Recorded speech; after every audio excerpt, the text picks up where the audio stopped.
Bien, bonjour à tous. Je suis Gaëlle Garcia, je fais partie de Ludogec Finistère et également du groupe GTLS. Et donc avec Sophie Pouvreau, nous avons décidé de vous faire un petit focus sur les différents points d'actualité qui sont en cours depuis septembre dernier. Donc voilà, je crois que c'est toi qui commences, Sophie. Oui, alors juste une présentation. Alors vous voyez, c'est un peu dense. Il y a beaucoup de points qui seront des rappels. Donc 3 points sur l'accessibilité. Un point aussi de rappel, parce qu'on l'avait traité l'année dernière, sur la surveillance de la qualité de l'air, mais surtout pour vous rappeler les dates et qu'on a obligation de mettre en place cette surveillance. Gaëlle reprendra sur les registres des aires de jeu et des équipements sportifs, les consignes de sécurité, notamment tout ce qu'il y a eu et le changement sur les PPMS, et rapidement un retour sur les campagnes de mesure radon qui sont de nouveau, on est à l'échéance des 10 ans, donc à relancer en fait. Donc au niveau du registre public d'accessibilité, juste vous rappeler qu'il est obligatoire lorsque la capacité d'accueil de l'établissement est supérieure à 200. Attendez, non, c'est pas le bon. Ouais, c'est la formation, mais le titre n'est pas bon. Ouais. Non, le registre public d'accessibilité est obligatoire dans tous les ERP. Voilà. Donc, vous avez un modèle qui a été mis en place via l'application Isidore et le module immobilier. Donc obligatoire pour tout le monde, pour communiquer en fait sur le degré d'accessibilité de l'établissement, donc pour permettre à tout public en fait de savoir quelles sont les capacités d'accueil et dans quelles conditions en fait va pouvoir être accueillie en fait la personne en situation de handicap. Pourquoi l'obligation? Parce que c'est une obligation légale, donc obligation de le mettre en place.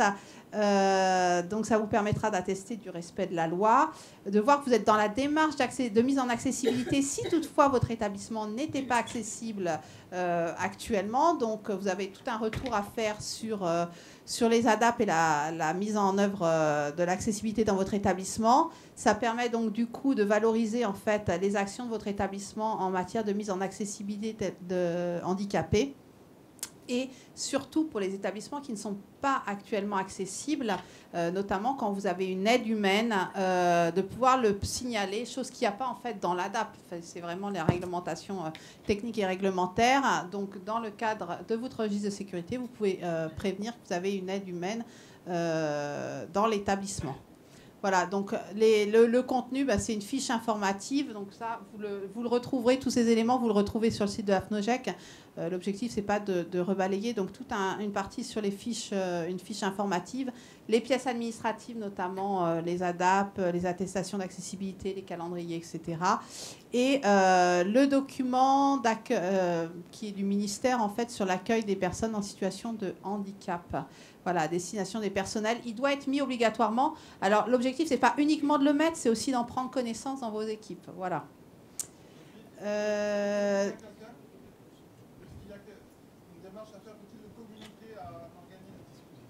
Pour le communiquer. Oui. Il est à disposition. Là, voilà.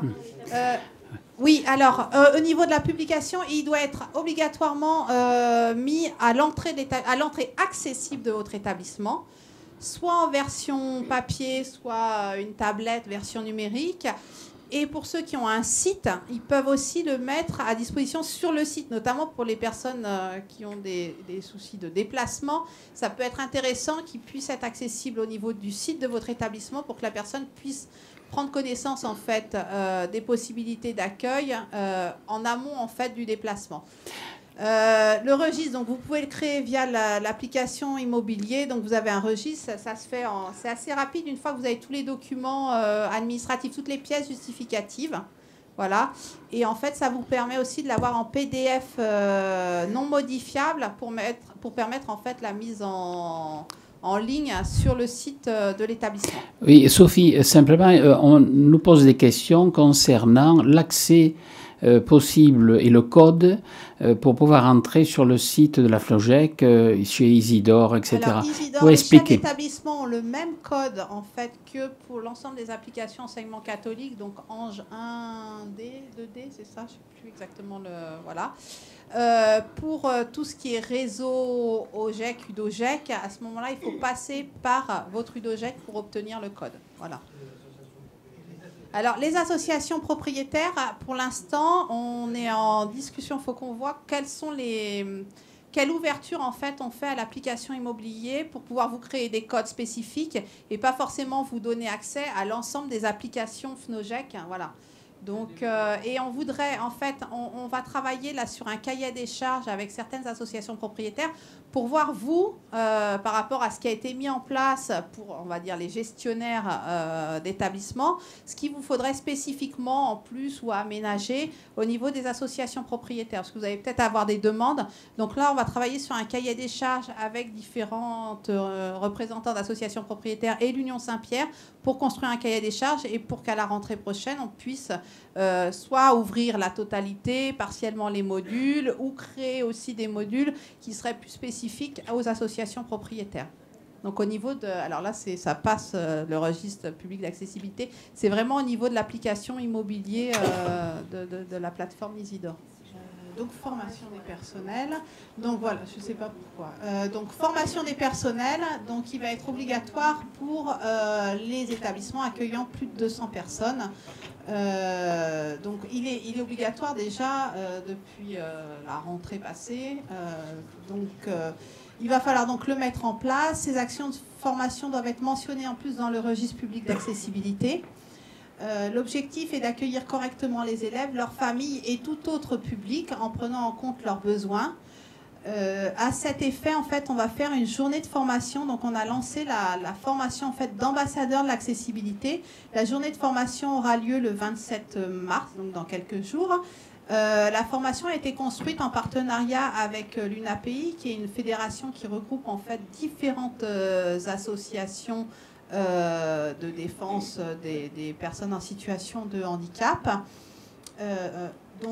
Cette journée va former, à l'heure actuellement, on va avoir une trentaine d'ambassadeurs qui seront en charge après de redélayer cette information dans les différents territoires.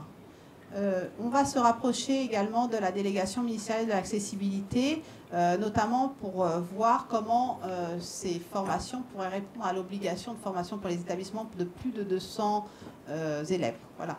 Enfin, 200 élèves, 200 personnes accueillies. Au niveau du suivi des ADAP, c'est pareil, c'est un rappel. Juste, les ADAP, logiquement, ont été déposés fin 2015 pour ceux qui étaient à l'heure, sauf avoir une prorogation de délai de dépôt. Qui de toute façon était limité dans le temps. Logiquement, tous les porteurs d'ADAP, en fait, notamment sur une période plus longue que 3 ans, donc une période de 3 ans, doivent avoir fait un point d'étape à 1 an.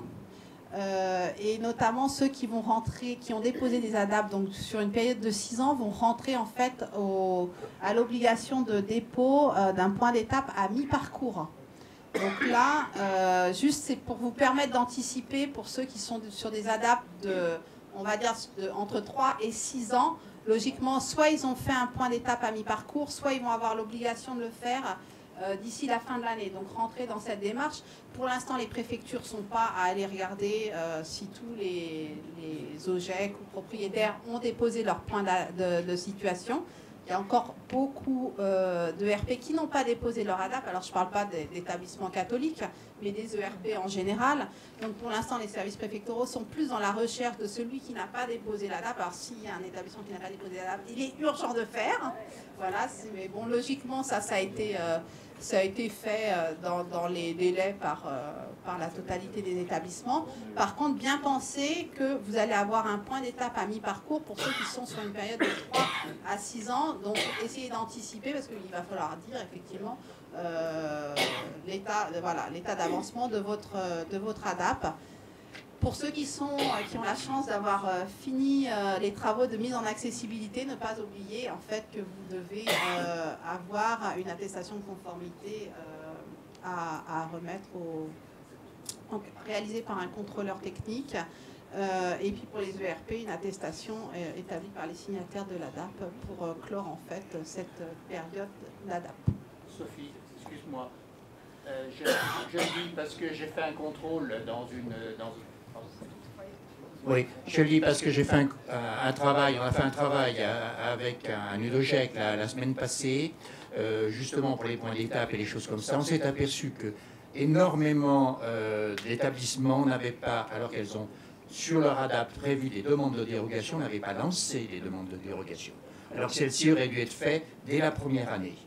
Et ils attendent je ne sais pas quoi. Donc je rappelle que les demandes de dérogation doivent être lancées tout de suite. Et il ne faut pas attendre la fin de l'ADAP. Ce n'est pas parce qu'il y a une demande de dérogation qu'elle est acquise. Donc on en revient au fameux formulaire, je ne sais plus combien, 1800, je ne sais pas combien, point 3, le formulaire, paragraphe 5, où il y a les modalités de demande de dérogation. Voilà, alors je le dis parce que j'ai été surpris. Je peux dire plus de la moitié qu'il y a des demandes de dérogation, ce n'était pas fait. Oui, alors en plus, à savoir, les demandes de dérogation que vous avez pu déposer au moment de l'ADAP n'ont pas été examinées, notamment sur les ADAP d'une période, n'ont pas été examinées au moment du dépôt de l'ADAP, mais le seront au moment des autorisations d'urbanisme, permis de construire, autorisation de travaux. Et c'est uniquement à ce moment-là qu'on va étudier la dérogation et qu'on va valider ou refuser en fait votre demande de dérogation. C'est pas parce que vous avez déposé votre ADAP dans les temps voulus, avec un certain nombre de dérogations, que toutes ces dérogations ont été acceptées. Donc c'est vraiment au moment des autorisations d'urbanisme, autorisation de travaux et déclaration de travaux et permis de construire, que les dérogations vont être validées ou refusées. L'attestation de conformité à la fin des travaux, c'est nouveau ou c'est une obligation ancienne? C'est obligatoire. Ça a toujours été? Pour les premières catégories, donc ERP 1 à 4, c'est un bureau de contrôle. Pour les ERP 5, c'est un peu plus souple. C'est une attestation en fait du dépositaire de l'ADAP, donc ça va être de l'OGEC ou de l'association propriétaire. Vous avez des modèles disponibles, notamment pour les ERP 5, de ces attestations à délivrer. Et faites-le raisonnablement. Enfin, faites-le quand votre établissement est accessible. Voilà. Même si vous n'avez pas... Si vous avez besoin de plus de temps par rapport à votre ADAP, demandez une prorogation de délai d'exécution de votre ADAP et ne dites pas, enfin, il fallait, je dépose mon attestation. Faites-le vraiment quand... que si vous avez un contrôle et qu'effectivement vous n'êtes pas conforme, enfin, que vous n'êtes pas accessible, vous pourrez... Est-ce qu'il y a déjà des gens qui ont eu des contrôles? Alors par contre, ce qui est important, c'est que vous devez faire une déclaration par voie informatique sur le site du ministère, je ne sais plus, de l'Intérieur. Le préfet d'ailleurs, moi j'ai fait la démarche, le préfet ne veut pas un simple courrier qui reprend le détail des travaux que vous avez effectués la première année, la deuxième année ou la troisième année. Il veut que vous, auparavant, vous ayez fait cette démarche sur le site, de façon à ce qu'au niveau national, le ministère puisse avoir des données statistiques. Une fois que vous avez ce document, vous l'imprimez et vous joignez à ce document à la préfecture et ça c'est très important, les autorisations de travaux qui ont été faites ou les permis de construire s'il y en a. Alors je me suis aperçu que certains OGEC n'avaient même pas demandé d'autorisation de travaux et ont effectué ces travaux. Or, la préfecture, puisqu'ensuite puisqu'on fait la déclaration au bout d'un certain temps, la préfecture a besoin de ces documents pour déclencher la visite de conformité. Et s'ils n'ont pas ces documents, la visite de conformité ne se fera pas. Donc, il est important d'avoir les autorisations de travaux, permis de construire, à joindre, si bien sûr on a fait une rampe extérieure, mais si on a fait que de l'aménagement intérieur, on n'a pas besoin de ces documents. Mais si on modifie le cloisonnement, voilà, donc, les cheminements, voilà, si c'est juste la mise en conformité des escaliers, vous en avez... Oui, si vous mettez juste des contre-marges, des choses comme ça. Oui. S'il y a une modification, en effet, des cloisons, des sanitaires accessibles. C'est d'ailleurs, comme vous disiez tout à l'heure, une porte qui aurait été murée par l'OGEC et que forcément la visite de conformité ou de sécurité fait que on refuse l'autorisation d'ouverture ou de continuité d'exercer la fonction. Donc c'est important de faire la démarche informatique, mais ça vous le trouvez facilement puisque si vous allez... Il y avait une note d'info là-dessus. Oui, il y avait une note d'info. Pour revenir sur les contrôles, à l'heure actuelle, pour les établissements qui auraient envoyé donc une attestation de conformité, alors ça pose moins de problème, mais une attestation établie donc pour les ERP 5, sur certains territoires, il y a des associations de défense, enfin, des personnes en situation de handicap qui sont venues trouver les établissements en disant ben voilà, vous êtes accessible, on veut visiter, on veut s'assurer, etc. Alors c'est vrai que c'est pas forcément leur rôle, il ne faut pas leur bloquer les portes non plus, je pense qu'il faut engager le discours, enfin la discussion, vous leur dites, vous leur envoyez l'attestation que vous avez établie, etc. Et vous voyez ce qu'il en est, s'il y a vraiment des blocages, etc. Les raisons de leur motivation à visiter l'établissement. Effectivement, c'est pas à elle d'effectuer ce contrôle. Par contre, il ne faut pas forcément dire non. Si vous avez délivré une attestation d'accessibilité, c'est que vous estimez que vous êtes accessible. Donc voilà, il ne faut pas se braquer en fait avec les associations. Il faut travailler en partenariat. Et là, c'est vrai que le partenariat va être aussi incité par ces formations des ambassadeurs de l'accessibilité qui pourront être en lien en fait avec les associations locales sur vos territoires. Je vais passer vite. Donc, voilà. Alors, autre point d'actualité, à mettre en place donc, depuis le 1er janvier de cette année, la surveillance de la qualité de l'air. Alors, obligatoire pour tous les établissements qui font partie du premier degré, donc depuis janvier, et puis pour le second degré, sera concerné à partir de 2020. Alors, la surveillance de la qualité de l'air, c'est juste un petit rappel. 2 temps, il faut absolument, obligatoirement, mettre en place l'évaluation des moyens d'aération dans les pièces, établir une liste des ouvrants, des portes, des grilles d'aération, vérifier l'état. Donc pour cela, vous avez des documents à disposition. Donc ça, c'est le premier temps obligatoire. Et après, un deuxième temps qui soit est d'établir un plan d'action simple ou de mener via un laboratoire extérieur une campagne de mesure. Nous sommes, pour l'instant, nous privilégions d'établir un plan d'action d'évaluation simple, tout simplement. Question de coût aussi, parce que sinon vous êtes encore obligé de faire intervenir d'autres entreprises. Les plans d'action simples, c'est aérer régulièrement, c'est entretenir les grilles d'évaluation, etc. C'est utiliser des produits peut-être moins émissifs. Et donc pour cela, vous avez à disposition... Il y a 4 grilles oui, voilà. Et pour, dans la fiche pratique. Pour cela, vous avez à disposition des grilles d'auto-évaluation et donc qui sont à votre disposition. Et puis vous indiquez un petit peu les marges de progression que vous avez aussi à faire dans le cadre de cette surveillance. Donc voilà, ça c'était un petit rappel sur la surveillance de la qualité de l'air. Sur la surveillance de la qualité de l'air, vous avez des fiches pratiques qui avaient été faites avec des liens vers différentes grilles d'autodiagnostic, etc.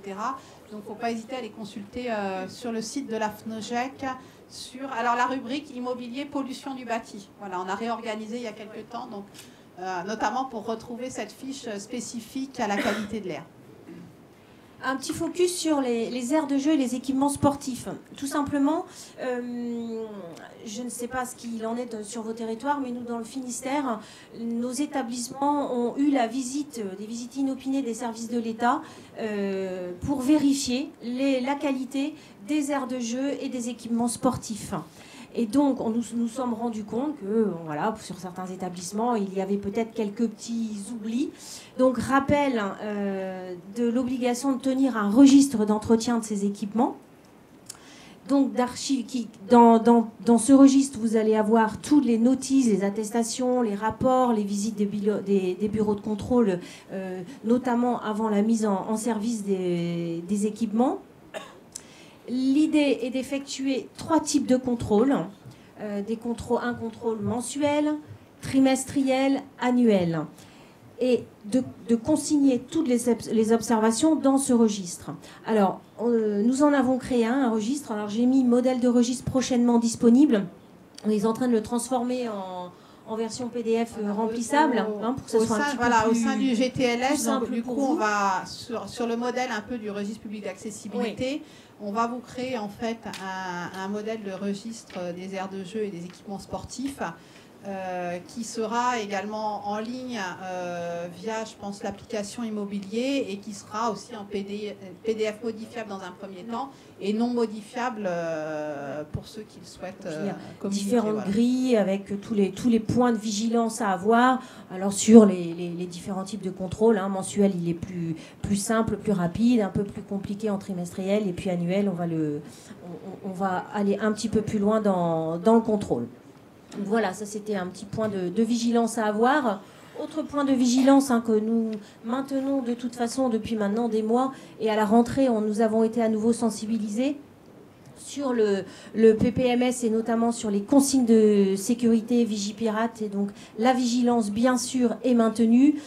L'idée pour moi, c'était l'année dernière, nous avons travaillé beaucoup sur les documents proprement dit PPMS. À mon avis, cette année, c'était aussi énormément de sensibiliser les équipes.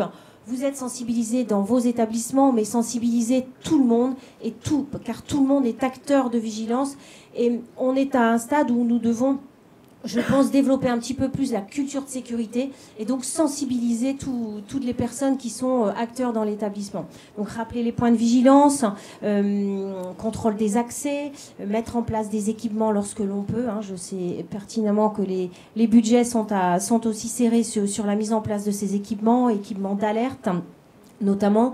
Donc acquérir des automatismes, rappeler aux équipes, et puis mettre en place 2 exercices PPMS annuels, sachant qu'un des exercices doit être sur le thème de la vigilance attentat. Donc voilà, sur ce début d'année. Faire l'indistinction cette année, il fallait faire l'indistinction entre 2 documents. Un document PPMS risque majeur et un document PPMS risque attentat. Il fallait vraiment faire la différence cette année. Et puis mettre à jour, bien sûr, en permanence ces documents. Dès qu'il y a des modifications dans vos établissements, des modifications, on parlait de travaux ou autres, eh bien, ça veut dire qu'on change les plans d'intervention. Les plans d'intervention doivent être joints à votre PPMS, et donc, bien sûr, à jour en permanence. Donc, voilà un petit peu rappel des consignes et vigilance maintenue de toute façon. Alors, on souhaitait faire un point aussi sur les campagnes de mesure du radon. Alors, rappel, qu'est-ce que le radon? Voilà. Il y a un grand nombre qui connaissent, surtout ceux qui sont concernés, mais ceux qui le sont moins ne connaissent pas. Donc, c'est un gaz radioactif, donc qui n'est pas perceptible, incolore et indolore, et qui est présent naturellement en fait dans les sols à roches, notamment granitiques souvent. Donc du coup il y a une émission, et ce radon est présent dans l'air, et donc ils sont à surveiller en fait dans les lieux notamment d'occupation des élèves. Ça va être nocif. Il y a eu une campagne de mesures obligatoire du radon, elle est tous les 10 ans, et les premières mesures en fait avaient été mises en place. Alors je ne peux pas savoir localement dans vos départements quand est-ce que vous avez mis en œuvre ces mesures, mais entre 2005 et 2007, logiquement, vous avez fait cette première campagne de mesures dans les zones géographiques concernées par le radon. Donc là, on arrive en fait dans une deuxième phase de renouvellement en fait de ces campagnes de mesures, à savoir que ce qui est ARS, donc Agence régionale de santé, et l'Institut de radioactivité, de sûreté nucléaire, je suis pas, enfin voilà, c'est quelque chose comme ça, voilà. Donc envoie des courriers pour sensibiliser et relancer la nouvelle campagne. Donc pour ceux qui ne sont pas mis en ordre de marche de ces nouvelles campagnes, il va falloir le faire. À savoir, donc ça c'est la cartographie du potentiel radon. Elle est disponible en fait sur le site de l'ISRN. Je vous ai rappelé en fait l'adresse. Vous avez aussi possibilité en fait de consulter par ville, par commune. Vous mettez le nom de votre commune et vous allez savoir si vous êtes sur une zone à potentiel radon important ou faible. Donc vous voyez les zones qui sont le plus touchées, la Bretagne et le centre de la France, et puis toute la partie de la Corse. Donc, mais il ne faut pas hésiter en fait à ce que vos établissements aillent voir si la commune est concernée pour savoir effectivement si, s'il y a le contrôle radon à effectuer. Et puis vérifier que vous l'avez fait il y a 10 ans pour savoir si vous êtes dans la période de renouvellement. Donc essayez, c'est surtout un point de vigilance et d'alerte si toutefois vous n'êtes pas préoccupé en fait de ces questions de radon. Ils sont classés donc en 3 catégories, 1, 2, 3, selon... Excusez-moi, mais c'est du domaine de l'État, ça, c'est pas du domaine du particulier. Si vous avez une commune qui est atteinte par du radon, c'est pas parce que votre école est dans cette commune que vous êtes responsable du radon. Là, non, mais vous avez des mesures correctives à prendre. Au terme de la loi, c'est à l'État de faire les contrôles. C'est pas au particulier. Hein. Ah si. Ah si vous êtes dans une commune radon, c'est à vous. Oui, mais c'est pas vous qui allez faire. Si vous êtes dans une commune radon, vous ne pouvez rien faire. Je suis désolé. C'est à l'État de dire. Vous devez vous devez mesurer.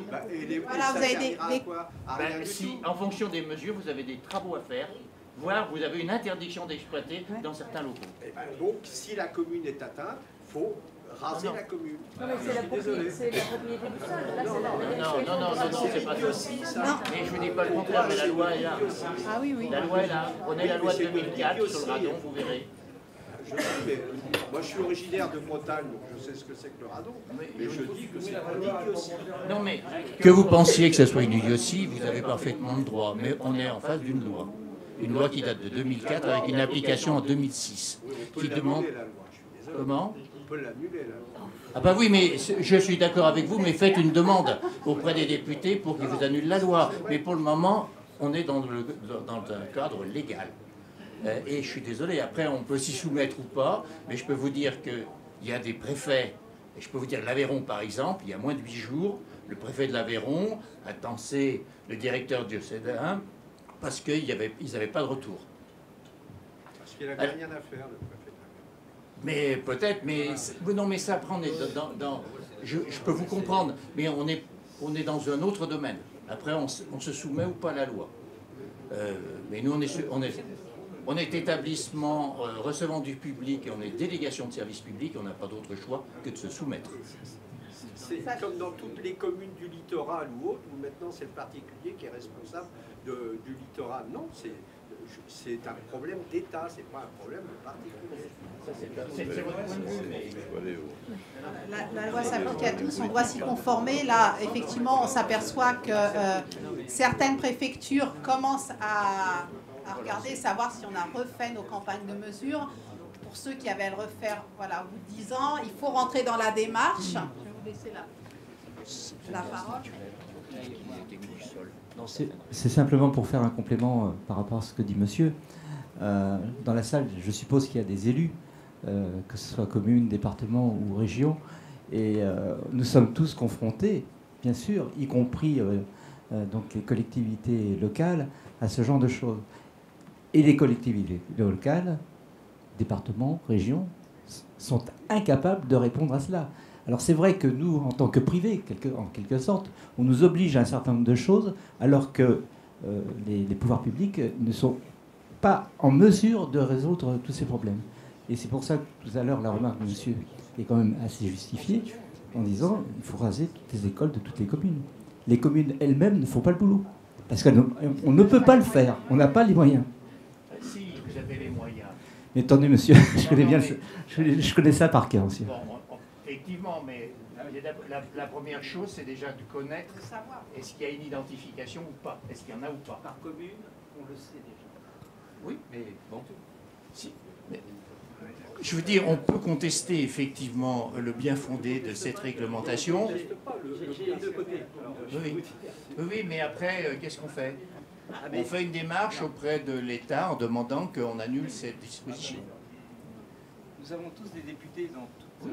voilà, c'est auprès de ces députés, dans toute...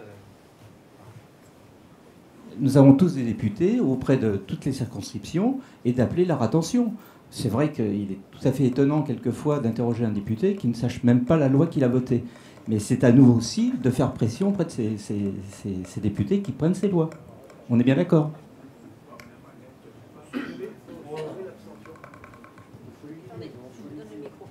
Il y a d'autres, voilà. Écoutez, moi j'ai une question. Si effectivement on fait des mesures et qu'on a des sommets du radon, alors qu'est-ce qu'on fait? On s'en va, on le laisse, on rase la mairie non, je ne sais pas, dites-moi ce qu'on doit faire, plutôt que de savoir ce qu'il faut faire comme mesure et ainsi de suite.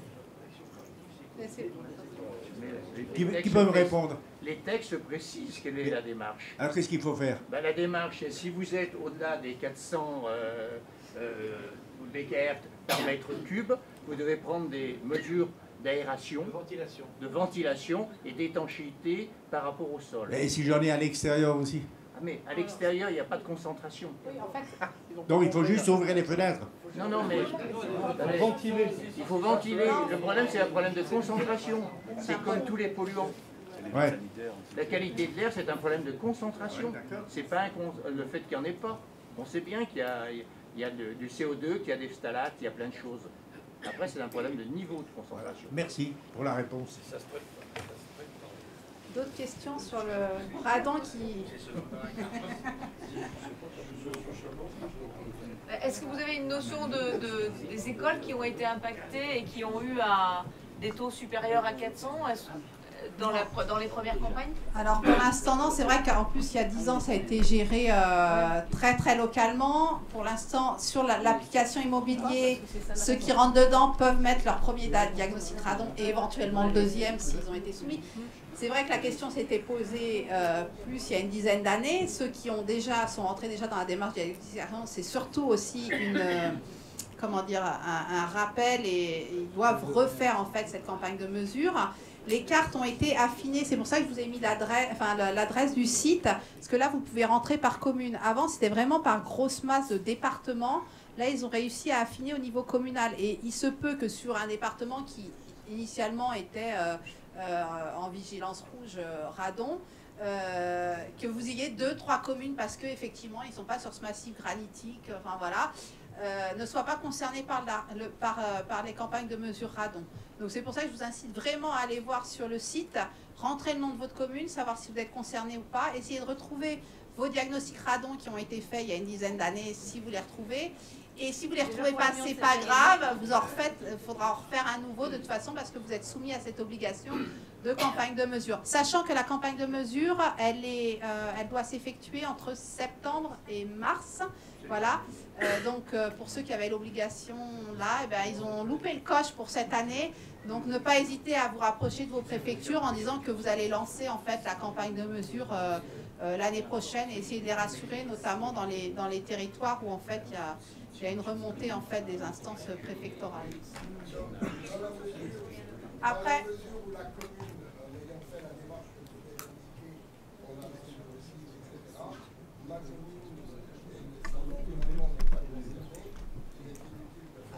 C'est bon, non, voilà, vous arrêtez là. Voilà. Avec eux, quand vous êtes dans un fort risque voilà. Donc là, on ne va pas se méfier de la pause déjeuner qui est importante. Donc voilà, on arrête maintenant sur ce rapport, malheureusement. Mais vous avez le droit de continuer à en discuter devant le buffet. Voilà.